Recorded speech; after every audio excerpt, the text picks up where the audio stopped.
United States lost one destroyer and the aircraft carrier Yorktown, one of the only 3 undamaged American carriers in the Pacific. But simultaneously, American planes had been giving the Japanese a savage hammering.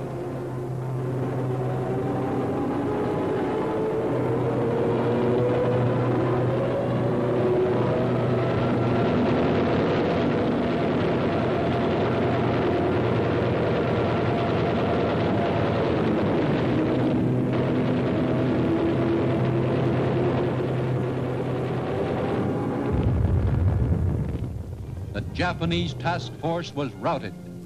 They lost 4 modern aircraft carriers, 2 heavy cruisers, 3 destroyers, and suffered severe damage to other ships, including battleships.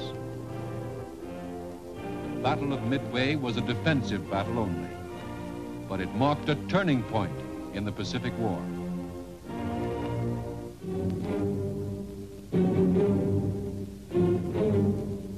Simultaneously in Egypt, the Allied armies were preparing for their crucial battle at El Alamein, 60 miles from Alexandria. In spite of their defeats, this army had remained largely intact, thanks to the gallant stand of the fighting French at Bir Hakeim under General Koenig. In August 1942, the Germans under Marshal Rommel sent in tanks to breach a hole in the Allied lines through which the infantry could follow. This was the accepted blitzkrieg tactic. Massed British artillery and armored forces allowed the tanks to pass through their lines. They then closed in and destroyed them.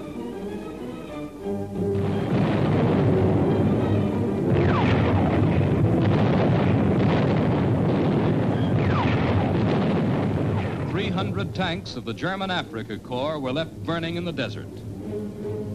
This, too, was a defensive victory only, but it marked the turning point in the African campaign. The German advance was stopped. Suez was safe.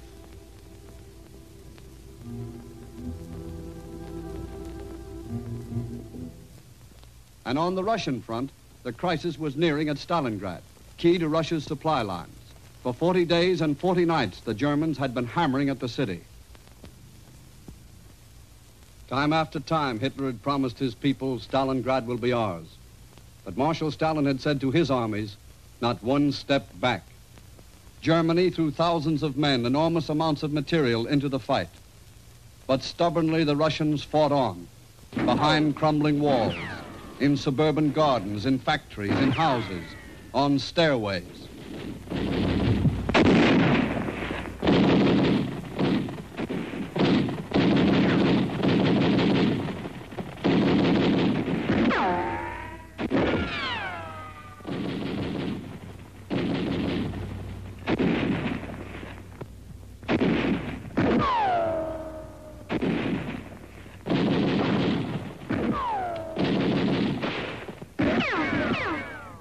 And Stalingrad held. Here, in the streets of Stalingrad, as in the Egyptian desert and off a tiny sand spit in mid-Pacific, were fought the battles which changed the course of history. To the young Russians, British, Frenchmen, and Americans who died in these battles, the free world will forever be in debt. Travel over the Atlantic meant thousands of miles of enemy-infested waters.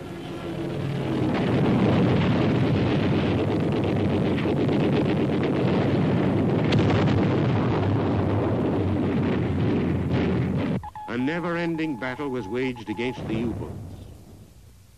So successfully was this done that Allied sinkings were reduced from a high point of 111 ships in June 1942 to only 11 in October of the same year.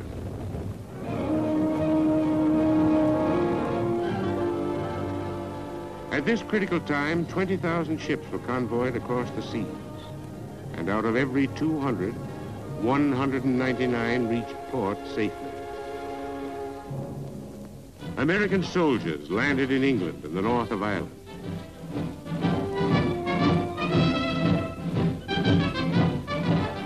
At the invitation of the Free French, They landed on the island of New Caledonia in the Pacific, an island strategically located as a base from which to attack the Japanese.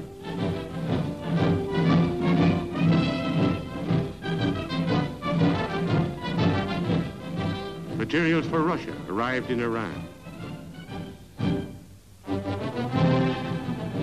Fresh troops and supplies from England and India arrived in Egypt.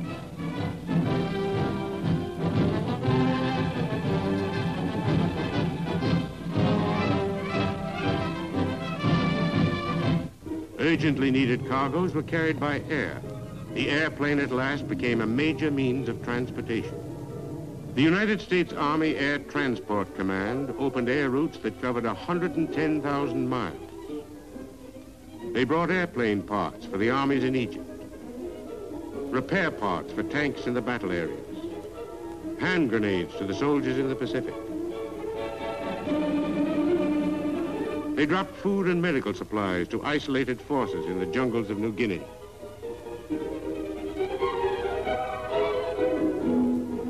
The tide had begun to turn. The United Nations were at last in a position to take the offensive.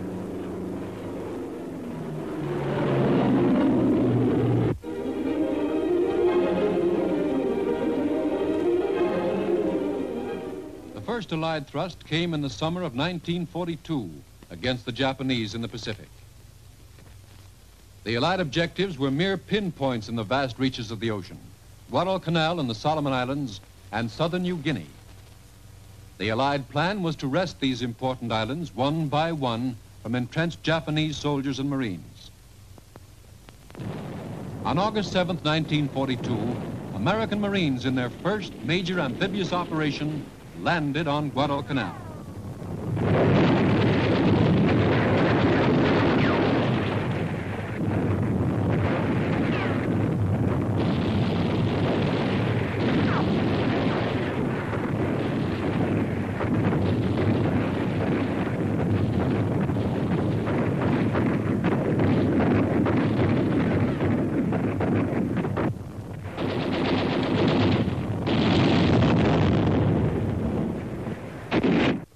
The American General MacArthur, at the request of the Australian government, had been made Supreme Commander in the Southwest Pacific.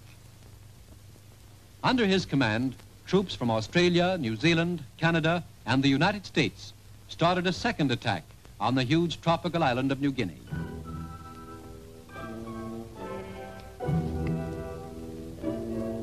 These men faced many dangers: malaria, jungle fever, dysentery, deadly snakes, starvation.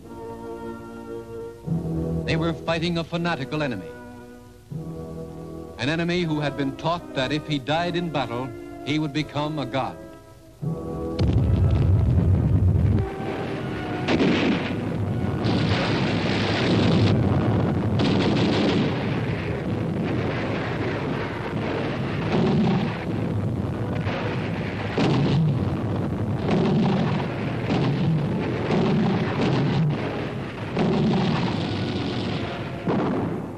This was no war of massed tanks and artillery.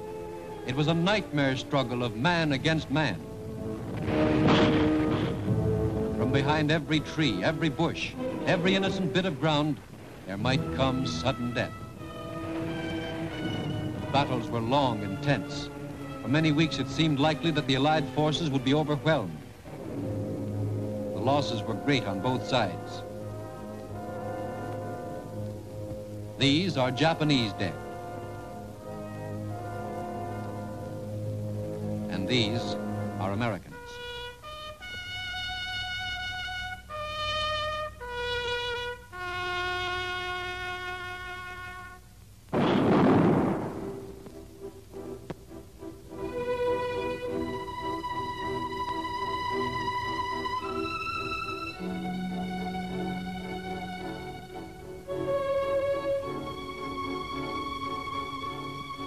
Had it not been for the help and cooperation of friendly islanders, many more men would have died of their wounds, alone in the jungle.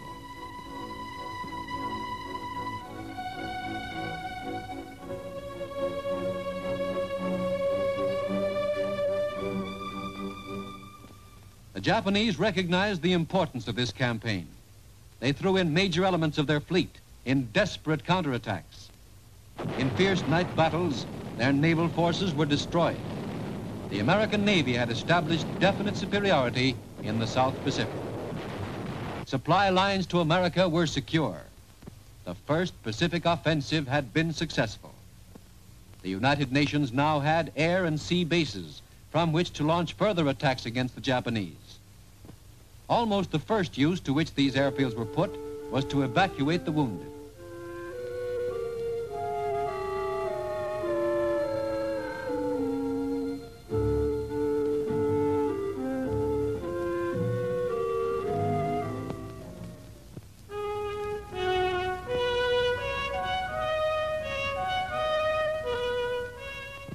The second United Nations offensive was on the North African front.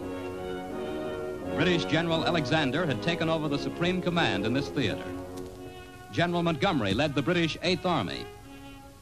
At El Alamein, on the night of October 23rd, 1942, the Allies started their drive against the German Afrika Korps.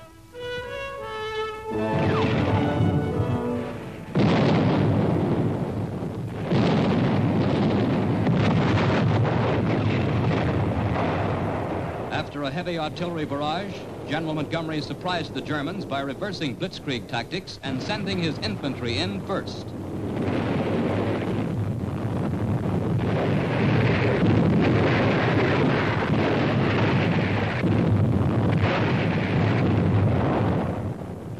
A week later, British tanks were pouring through a gap in the enemy's lines.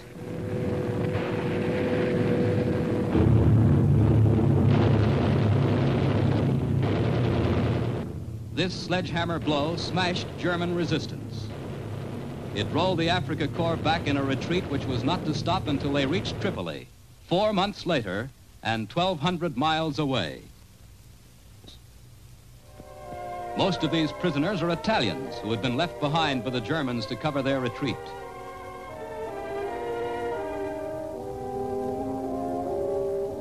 This is the German General von Thoma, commander of the Afrika Korps. And these, the fascist governors of Tripolitania.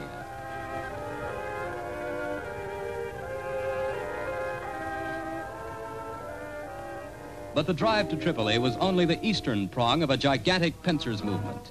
From the west, on November 7th, 1942, 500 transports, protected by 350 naval craft, accomplished what was at that time the greatest amphibious operation in history. American and British troops, led by United States General Eisenhower, landed in French North Africa. Their objectives were to remobilize French forces in North Africa, to join with the British in Tunisia, and eventually to sweep the Germans from Africa and the Mediterranean. The Vichy government stood passively by while Hitler occupied all of France. But at Toulon, the French scuttled the bulk of their fleet before the Germans could seize it. Many of the officers went down with their ships. Some units managed to escape.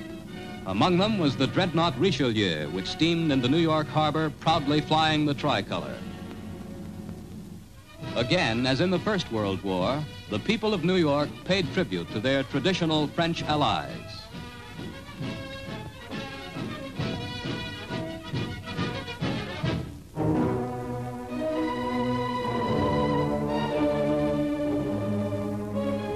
Halfway around the world on the plains outside Stalingrad, the Russians started their offensive.